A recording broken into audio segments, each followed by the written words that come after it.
বিংশ শতাব্দীর শুরুতে ভারতের জাতীয়তাবাদী আন্দোলনের প্রাণকেন্দ্র ছিল আমাদের অবিভক্ত বাংলা। লর্ড কার্জন তাই জন্য সিদ্ধান্ত নিলেন এই অবিভক্ত বাংলাকে আর অবিভক্ত রাখা যাবে না, অর্থাৎ বঙ্গভঙ্গ করতে হবে। কিন্তু ভারতীয়দের প্রবল আন্দোলন এবং প্রতিবাদের জেরে সেই বঙ্গভঙ্গের প্রস্তাব কিন্তু রদ হয়েছিল। তোমরা বলো দেখি, বঙ্গভঙ্গ রদ করা হয়েছিল কত সালে? 1905, 1909, 1911 নাকি 1914 সালে?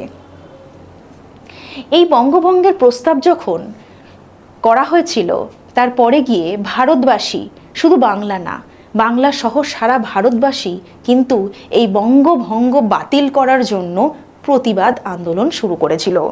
আমরা দেখি দেশ জুড়ে স্বদেশী এবং বয়কট আন্দোলনের মাধ্যমে কিন্তু বঙ্গভঙ্গ রদ করার প্রয়াস করা হয়। এই জোরালো প্রতিবাদের জেরে ব্রিটিশ সরকার নতি স্বীকার করতে বাধ্য হলেন এবং লর্ড হার্ডিঞ্জের সময় অর্থাৎ 1911 সালে কিন্তু বঙ্গভঙ্গ রদ হয়েছিল। তোমরা এরপর বলবে আমাকে, ভারতীয় মুসলিম লীগ অর্থাৎ অল ইন্ডিয়া মুসলিম লীগ কত সালে প্রতিষ্ঠিত হয়েছিল? অপশানে তোমরা পাচ্ছ 1906, 1906 সালে ঢাকায়, 1906 সালে লাহোরে, 1905 সালে আলিগড়ে নাকি 1909 সালের দিল্লিতে।